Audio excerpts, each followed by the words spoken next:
हरे कृष्ण। आगे पढ़ते हैं। निष्ठा शब्द एक वचन में है, ना कि द्विवचन में। यह इंगित करता है कि एक प्रकार की ही निष्ठा होती, अर्थात अर्थ यह है कि दोनों ही निष्ठाओं का उद्देश्य आत्म साक्षात्कार ही होता है। ठीक समझा दिया तुम्हें। ऐसा नहीं है कि दो निष्ठाएं जिसमें दो प्रकार की साधना और साध्य, अपितु एक ही निष्ठा है जिसके दो प्रकार। निष्ठा दो नहीं है, एक ही निष्ठा के दो प्रकार। ठीक, इसको समझते हैं पहले, बड़ा इंटरेस्टिंग है। देखिए दोनों की निष्ठा क्या है, मतलब एक एक निष्ठा एक है जिसका लक्ष्य जो है आत्म साक्षात्कार। अब ये जो एक निष्ठा का बाइफरकेशन हुआ है दो में, वो दोनों ही मार्ग ठीक है। ये बहुत इंटरेस्टिंग है। भगवान यहाँ पे कोई मार्ग श्रेष्ठ और कोई नीचा नहीं दिखा रहे हैं। अर्जुन को ऐसा लगता है अरे अलग अलग है, भगवान बोले ये ग्रेट है ये कम है, तो उसमें क्यों लगा रहे हैं ना, दोनों ही ठीक। समझ में आ रहा है। लेटर में जाइए, ज्ञान योग निष्काम कर्म योग अलग अलग नहीं है, वो एक ही। मतलब वो स्टेप और ये स्टेप भी आपको वही लेके जाएगा जहां सीढ़ी का एंड है। ये दो अलग अलग नहीं है। और ये नहीं कह सकते कि ये श्रेष्ठ है, ये नीचे वाला स्टेप श्रेष्ठ है, ये श्रेष्ठ, ये श्रेष्ठ नहीं है, ये श्रेष्ठ है। तो जब ये श्रेष्ठ नहीं तो उसको हटाओ, फेंको उसको। आप अगर इसको फेंक देंगे तो यहाँ नहीं आ सकते। बहुत से रिपीट करता हूँ, कोई कहे कि ये वाला स्टेप सीढ़ी का ये ज्यादा अच्छा है, ये बेकार है, और ये ज्यादा अच्छा है ऊपर वाला। तो भैया ऊपर वाले में आने के लिए इसका यूज करना पड़ेगा। इसको आप हटा के फेंक नहीं सकते क्योंकि कनेक्शन ही नहीं है इन दोनों में। अर्जुन को ये लगता है, इसीलिए भगवान कह रहे हैं कि भैया निष्ठा एक ही है, दोनों का ही एम आत्म साक्षात्कार है। ये नहीं कि ये ग्रेट है, ये तरीका ग्रेट है, ये तरीका अच्छा नहीं है ना। दोनों ही मार्ग ठीक हैं। जब, कब ठीक है, जब आप अपने लेवल के हिसाब से कर रहे हैं उस मार्ग को। अपने हिसाब से मतलब जहां तक आपका अधिकार है उस हिसाब से अगर आपने जो मार्ग पकड़ा है तो ठीक है। ये नहीं कि आप कर्म योग के लेवल पर हैं और ज्ञान योगी बनने चले जाएं, क्योंकि आपको कर्म करने में दिक्कत आ रही है और ज्ञान योग में कर्म करते नहीं है। ठीक है ठीक है, हम ज्ञान योगी बन जाते हैं, बैठे रहेंगे शांति से। आपका ज्ञान योग पे अधिकार नहीं है, तो इसीलिए you can't jump over to gyan yog. अगर आप ये करेंगे तब आप कहलाएंगे धोखेबाज, और यही अर्जुन कर रहा है।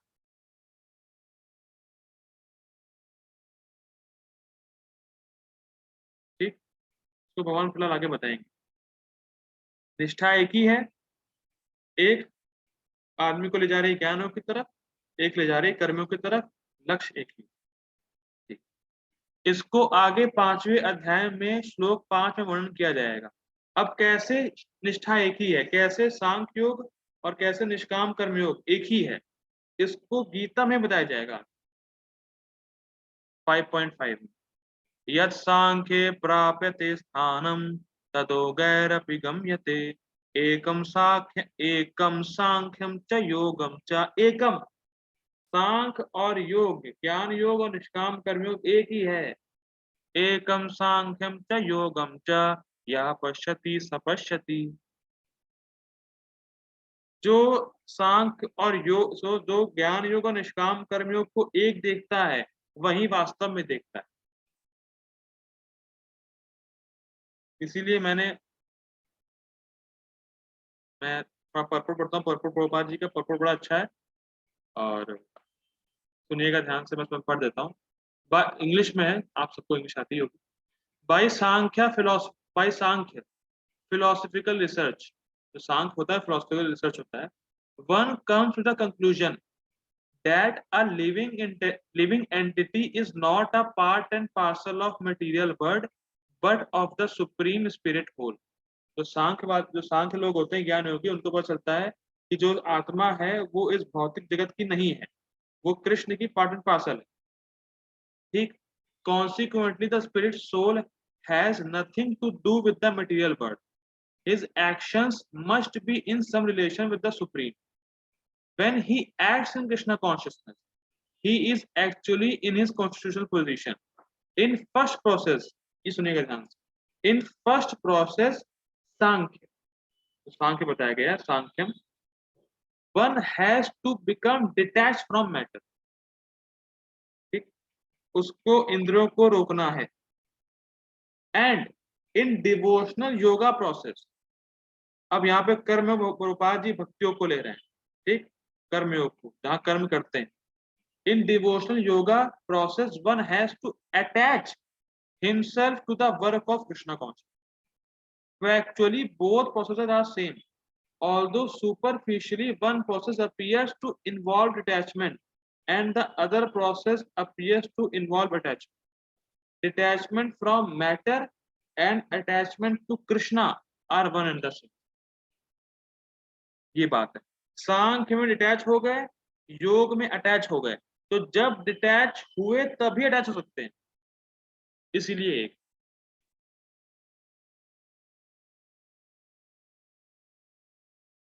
समझ में आ रहा है? अब देखिए इसमें इसमें देखते हैं, यद सांख्य प्राप्यते स्थानम, जो स्थान, जो लक्ष्य आपको सांख्य योग से प्राप्त होगा, ज्ञान योग से प्राप्त होगा, वही स्थान आपको कर्म योग से प्राप्त होगा। इस श्लोक की संस्कृत देखें तो ये हमें क्लियर होता है कि जो स्थान, जो आत्म साक्षात्कार हमें ज्ञान योग से प्राप्त होगा, वही कर्म योग से प्राप्त होगा। जैसे जैसे फिलोसफिकल रूप में जो ज्ञान योगी हैं, वो चिंतन करें कि भगवान कौन है, भगवान कौन है, अरे हाँ कृष्ण भगवान है, और एक सुन लिया भैया प्रभुपाद से, हाँ कृष्ण भगवान है, मान लिया, तो दोनों में ही उसको पता चला कृष्ण भगवान है, लेकिन एक में उसकी श्रद्धा हुई नहीं कि भैया प्रभुपाद जी ने बोला है, अरे हम नहीं मानते, तो भैया रिसर्च करो, रिसर्च करोगे, हाँ कृष्ण भगवान है। दोनों की श्रद्धा अलग अलग थी, इसीलिए उसने प्रभुपाद जी की बात मानी, और जिसने नहीं मानी उसकी श्रद्धा उसमें हुई कि मैं ज्ञान करूंगा। ठीक, पढ़ते हैं आगे। जो यह जानता है कि विश्लेषात्मक अध्ययन सांख्य द्वारा प्राप्त स्थान भक्ति द्वारा भी प्राप्त किया जा सकता है, और इस तरह जो सांख्य योग तथा भक्ति योग को एक समान देखता है, वही वस्तुओं को यथारूप में देखता है। ठीक, निष्ठा डिवाइड क्यों है? हृदय की शुद्धिकरण के लेवल के हिसाब से, लेकिन निष्ठा वाकई में एक, वास्तव में एक। इस निष्ठा के दो प्रकार होते हैं, जो निष्ठा एक है उसके दो ब्रांच। इस निष्ठा के दो प्रकार होते हैं, ज्ञानियों की निष्ठा जो ज्ञान योग में नियोजित होते हैं, और योगियों की निष्ठा जो कर्म योग में नियोजित होते हैं। ठीक, जो ज्ञानी है उनकी निष्ठा ज्ञान योग में है, जो कर्म योगी है उनकी निष्ठा कर्म योगी मतलब कर्म योग में। ठीक, सांख्य का अर्थ है ज्ञान, और यह उस व्यक्ति को इंगित करता है जो सांख्य को धारण करता है। मतलब बेसिकली जो ज्ञान योगी है उसकी श्रद्धा ज्ञान में रहती है, सांख्य में रहती है।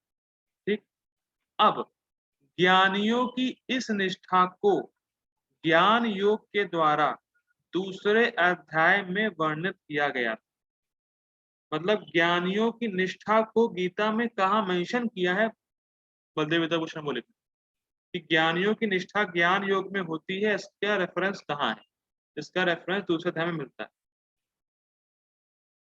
श्री भगवान उवाच प्रजहाति यदा कामान सर्वान् पार्थ मनोगतान् आत्मन्येवात्मना तुष्टः स्थितप्रज्ञस्तदुच्यते। ठीक, क्या है? प्रजहाति यदा कामान, सारी उसने भौतिक कामनाओं का त्याग कर दिया है। सर्वान पार्थ मनोगतान, कौन सी इच्छाएं? जो मनोगतान, मन की फैक्ट्री से उत्पन्न होती। आत्मनेव आत्मना तुष्टा, वो अपनी आत्मा में तुष्ट है, ऐसे व्यक्ति को स्थित प्रज्ञ बोलते हैं। मतलब उसको अब इस जगत में कोई भी कार्य करने में रुचि नहीं है, इसीलिए वो अपनी इंद्रियों को कार्यों में नहीं लगाता है। ये निष्ठा ज्ञान योगियों, ठीक। जो भौतिक इच्छाएं मन से उत्पन्न हो रही हैं, उसको वो सब त्याग देता है और आत्मा में संतुष्ट प्राप्त करता है। इस भौतिक जगत में कोई भी कार्य नहीं करता है, ये भौतिक इच्छा ही नहीं है। इसीलिए जो ज्ञान योगी होते हैं वो अपनी इंद्रियों को संयमित करे रहते हैं, भौतिक कार्यों में लगाते ही नहीं, क्योंकि उनका हृदय इतना शुद्ध हो चुका है कि भौतिक इच्छाएं ही नहीं आती। मनोगतान, उन्होंने मन की फैक्ट्री को बंद कर दिया। ठीक, अनुवाद नहीं पढ़ रहे हैं हम, आगे पढ़ते। ठीक है, वह ज्ञान ही योग है, वह ज्ञान ही योग है। योग का अर्थ है वह प्रक्रिया जिसके द्वारा व्यक्ति आत्मा से युक्त होता है। तो इस स्थिति में वह प्रक्रिया ज्ञान। क्या मतलब है भाई? प्रक्रिया ज्ञान मतलब ऐसी अवस्था, ऐसी स्थिति जिसमें व्यक्ति इंद्रिय संयम कर लेगा और अपनी इंद्रियों को भोगों के विषयों से खींच लेगा। ये सब ज्ञान योग। ठीक, इंद्रिय संयम कर लेगा, इंद्रियों को भोगों के विषयों से खींच लेगा, ये सब प्रक्रिया ज्ञान योग में होती है। ठीक, अब कर्म योग में निष्ठा, पहले बताया ज्ञान, ज्ञानियों की ज्ञान योग में निष्ठा होती है और ज्ञान योग की निष्ठा का वर्णन भगवान ने दूसरे अध्याय में कहाँ किया ये बताया। अब कर्म योगी की निष्ठा कहाँ होती है ये बता रहे हैं और उनका रेफरेंस दे रहे हैं कि भैया भगवान ने ये चीज कहाँ बोली। ठीक, कर्म योग में निष्ठा को निष्काम कर्म योगियों का वर्णन करके समझाया गया था। ठीक, जो निष्काम कर्म करते हैं वो कर्म, जो निष्काम कर्म करते हैं वो भी योगी हैं और उनकी उनकी निष्ठा कर्म करने में होती है, क्योंकि वो कर्म से आसक्त तो होते हैं लेकिन निष्काम भावना से।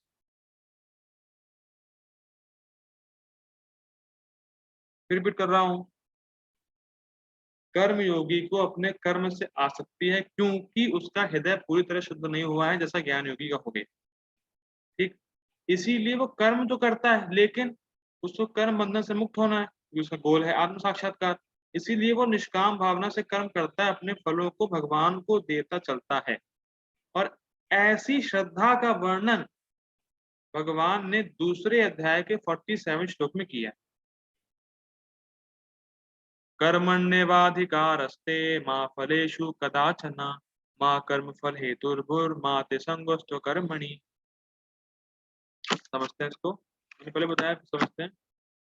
कर्मण्येवाधिकारस्ते, तुम्हें अपने कर्म करने का अधिकार है। माँ फलेषु कदाचन, अपने कर्म फलों पर तुम्हें अपना अधिकार नहीं है। माँ कर्म फल हेतुर्भुर, अगर कर्म फल आता भी है तो उसमें अपने आप को हेतु मत मानो। और मात संगोऽस्त्व कर्मणि, और ना कर्म ना करने में आसक्त हो। बहुत सिंपल सा बहुत इंटरेस्टिंग पॉइंट ये है इस संबंध में, अपनी शुद्धि के लिए कर्म करो, क्योंकि तुम्हारा हृदय शुद्ध नहीं हुआ है, तुम्हारा चित्त शुद्ध नहीं हुआ है, तुम ज्ञान योग के स्तर पे आया नहीं हो। तो इसीलिए अपनी शुद्धि के लिए कर्म करो, और कर्म करने में कितनी कठिनाई आए तो भी ना करने में आसक्त मत हो, जैसे कि तुम अभी हो रहे अर्जुन, कि अरे मैं कर्म नहीं करूंगा, मैं इस घोर युद्ध में क्यों लगूं। आपने कहा ज्ञान श्रेष्ठ है, भैया ज्ञान श्रेष्ठ है लेकिन वो तुम्हारा लेवल नहीं है, वो तुम्हारा अधिकार नहीं है। इसीलिए तुम अपने कर्म करने के अधिकारी हो, और कर्म करो अपनी शुद्धि के लिए, अपने हृदय की शुद्धि के लिए कर्म करो। और कितनी भी कठिनाइयां आए, ना करने में आसक्त मत हो।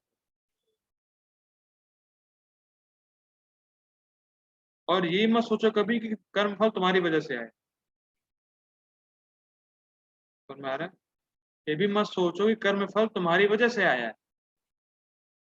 तो, तो जो कर्म योगी हैं उनकी निष्ठा भगवान ने इस श्लोक में बताई कि भैया जो कर्म योगी है इनको कर्म करना चाहिए, कभी ना करने में आसक्ति नहीं होनी चाहिए। क्यों?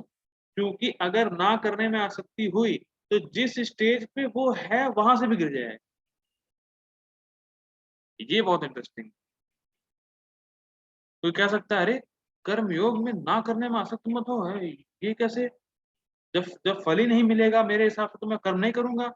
ना बेटा ना, अगर शुद्धि करनी है तो कर्म करते रहो, अगर नहीं करोगे तो तुम उससे भी नीचे गिर जाओगे लैडर। इसीलिए माते संगोष्ठो कर्मणि, ना करने में असमत होना। अब ये बताइए कि इस श्लोक को पढ़े बिना, जाने बिना, इसका मर्म जाने बिना कौन कर्मयोग कर सकता है? कोई नहीं कर सकता। लेकिन समाज में इतने सारे लोग हैं, अरे गीता में सिर्फ कर्मयोग है, गीता पढ़नी तो कर्मयोग पढ़ना जरूर। क्यों? उनको लगता है कर्मयोग मतलब अरे बच्चे पैदा करने हैं, समाज ये फैमिली अपनी चलानी है, ये करनी है, ऑटो चलाना है हमें, ऑटो ये ऑटो चलाना मेरा कर्मयोग है। इतने लोग मूर्ख हैं, समझ नहीं पाते कि क्या बोला गया, भगवान ने बोला क्या है। किसी को लगता है साइकिल चलाना कर्म योग है, बस टीचिंग करना, मैथ्स पढ़ाना, साइंस पढ़ाना ये मेरा कर्म योग है। मैं कृष्ण, मेरे बच्चे अर्जुन, मैं उसको ज्ञान दे रहा हूँ। ऐसे लोग मिलते हैं। आप बिलीव नहीं करेंगे, हम लोग गए थे प्रीचिंग प्रीचिंग में, तो एक सर के पास गए जो टीचर थे मैथ्स और साइंस के। अरे अभी क्या उम्र है, अभी मैं ही कृष्ण, मेरे बच्चे अर्जुन, मैं पढ़ा रहा हूँ, ये मेरा कर्म योग। क्या बताएं, इतने बड़े जो है रास्कल बैठे हुए हैं लोग समझ नहीं पाते कि कर्मयोग है क्या वास्तव में। ठीक है, अभी तो नहीं बोलेंगे आगे। ठीक है, ये हो गया।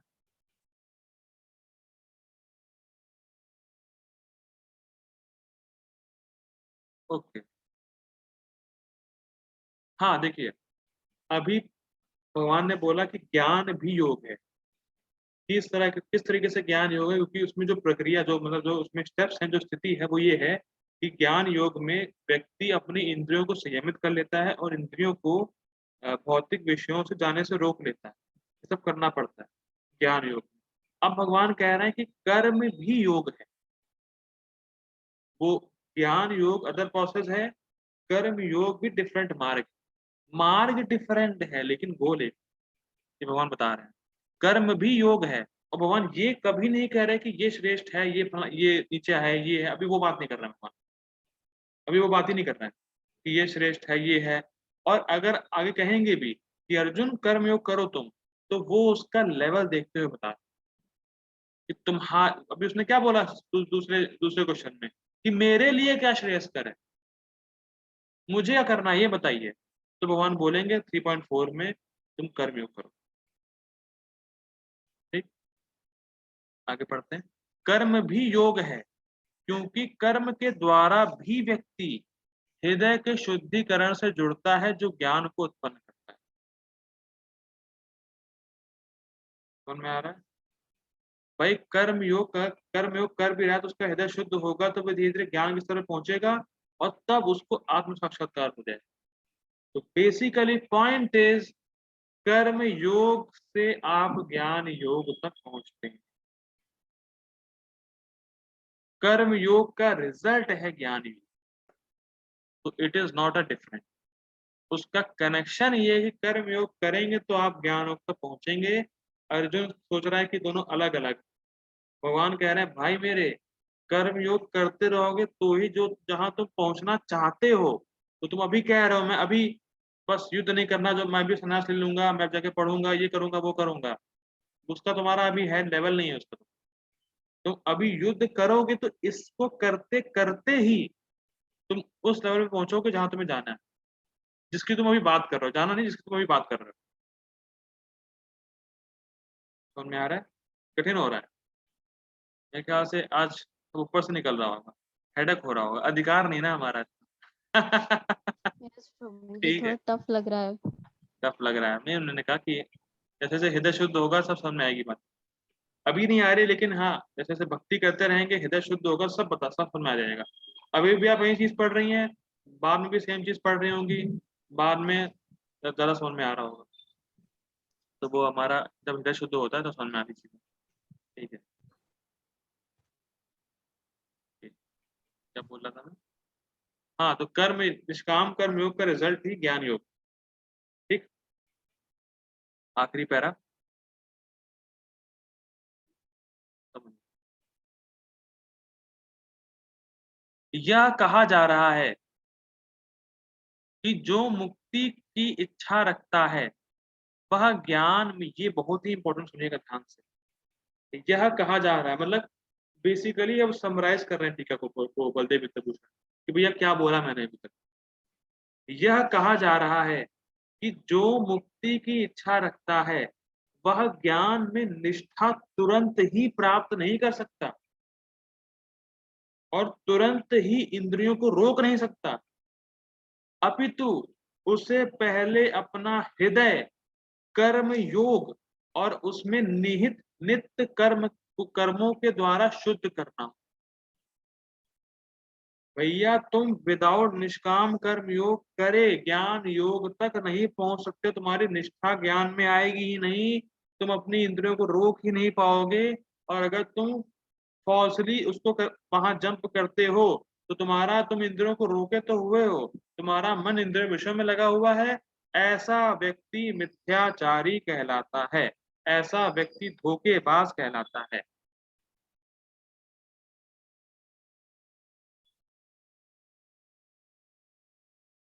समझ में आ रहा है?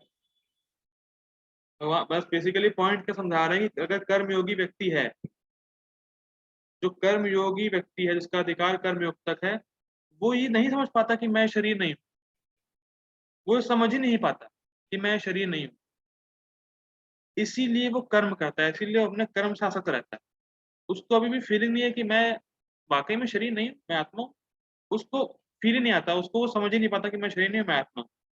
तो इसीलिए भगवान कह रहे हैं कि अगर तुम इस ज्ञान के स्तर पर नहीं हो,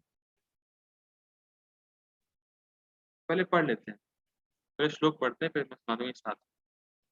भगवान ने इस चीज को गीता में बताया है, इसको मैंने पिछले श्लोकों में बताया गया, इसको मैंने पिछले श्लोकों में बताया था। भगवान कह रहे हैं एषा ते विहिता सांख्ये बुद्धिर्योगे त्विमां शृणु बुद्धया युक्तो यया पार्थ कर्म बंधम प्रहास्यसि।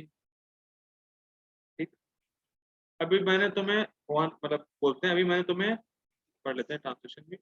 यहाँ मैंने वैश्लेषिक अध्ययन सांख्य द्वारा इस ज्ञान का वर्णन किया है, अब निष्काम भाव से कर्म करना बता रहा हूं, उसे सुनो। हे पितापुत्र, तुम यदि ऐसे ज्ञान से कर्म करोगे तो तुम कर्मों के बंधन से अपने को मुक्त कर सकते हो। बेसिकली पॉइंट क्या है, भगवान बोले अगर तुम इस स्तर पर नहीं हो, पहले आत्मा के बारे में बताया अर्जुन। भगवान ने कहा अगर तुम इस स्तर पर नहीं हो, अगर तुम नहीं समझ सकते कि तुम आत्मा हो, तो तुम बुद्धियों का आश्रय और निष्काम कर्मयोग कर लो। चलो चलो भैया, तुम नहीं समझ सकते हो भी कि भैया आत्मा क्या है, तुम आत्मा हो, तुम नहीं समझ रहे हो चीजें, मुझे लग रहा है, तो भैया इसको हटाओ, तुम अभी बुद्धि योग का आश्रय लो, निष्काम कर्मयोग का आश्रय लो। इससे तुम्हारा हृदय शुद्ध होगा, तुम्हारा चित्त शुद्ध होगा, तब तुम्हारा अधिकार ज्ञान योग पर आ पाएगा, तब तुम समझ पाओगे कि मैं ये शरीर नहीं हूं, मैं आत्मा। तो तुम ज्ञान योग के लेवल पे आओ।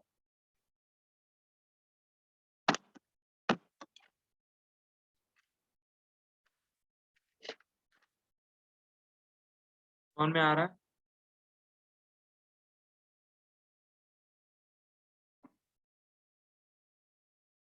मैं समराइज कर देता हूँ आज का कि भाई है क्या, हम लोगों ने क्या पढ़ा। देखिए जो है लोगों को कंफ्यूजन ना हो, सिंपल शब्दों में सुनिए क्या अभी तक टीका हम लोगों ने क्या पढ़ा। मुझे पता है बहुत से लोग कंफ्यूज हो गए कि भैया क्या कर्म योग का ज्ञान, कभी का ज्ञान से कर्म, कर्म से ज्ञान, क्या ये है क्या, निष्ठा एक, कभी तो निष्ठा के दो प्रकार, ये क्या हो क्या रहा है। देखिए सिंपल है, इस श्लोक में भगवान कह रहे हैं देखो अर्जुन, मैंने तुम्हें कंफ्यूज नहीं किया। भगवान ने ये बोला कि जिसका अधिकार ज्ञान योग पर है वो ज्ञान योग करे, जिसका अधिकार कर्म योग पर है वो कर्म करे, और कर्म योग जिसका जिसका अधिकार कर्म योग पर है, तो कर्म योग ही उसे ज्ञान योग पे लेके आएगा। जब उसका हृदय शुद्ध हो जाएगा और फिर ज्ञान योग से जब वो भक्ति पे आएगा, भक्ति करेगा, तो भगवान के पास चला जाएगा। सिंपल ये बताया एग्जाम्पल के तौर पर। भैया नर्सरी का बच्चा है, वो अभी खाली ABCD ही सीख सकता है, उसका अधिकार ABCD ही सीखने का है, वो वर्ड नहीं बनाने लगेगा। ठीक, लेकिन जैसे जैसे उसने ABCD पार किया तो अब वर्ड्स बनाएगा। ठीक, वर्ड्स का अधिकार प्राप्त हुआ फिर वो सेंटेंस बनाएगा। ऐसा नहीं कि ABCD सीखने वाला बच्चे का अधिकार अब शेक्सपियर की नॉवल पढ़ने वाला हो गया है, वो नहीं समझ सकता है। तो वैसे ही जो निष्काम कर्म योग पर है अभी, उसका अधिकार ज्ञान योग पर नहीं है अभी। सिंपल लैंग्वेज में भैया, जो ABCD पढ़ रहा है वो सेंटेंस नहीं बना सकता, उसका अधिकार ही नहीं है उसको। और अगर ढोंग करेगा तो कहला जाएगा धोखेबाज। सिंपल फंडा ये है कि भाई तुम्हें तो ABCD भी नहीं आती है और तुम सेंटेंस बना रहे हो। कैसे बना ले रहे हो सेंटेंस? धोखा दे रहे हो। सिर्फ बेसिकली उस वे में लिया जाए, एग्जाम्पल के वे में, तो बस इतनी सी बात भगवान ने बोली। भैया देखो, दो तरीके की निष्ठा है। जिसका अधिकार ज्ञान योग पे वो ज्ञान योग करता है, जिसका अधिकार कर्म योग पर है वो कर्म योग करता है। और कर्म योग से ही ज्ञान योग तक पहुंचते हैं। तुम्हारा अर्जुन अभी अधिकार तुम्हारा कर्म योग करने का है, तो भैया तुम फाइट करो। लफड़े में ना फंसो कि मैं संन्यास लूंगा, मैं ज्ञान योग करूंगा, ये है वो है। दोनों का कनेक्शन है, दोनों अलग अलग नहीं है। सिंपल सी ये बात बताइए।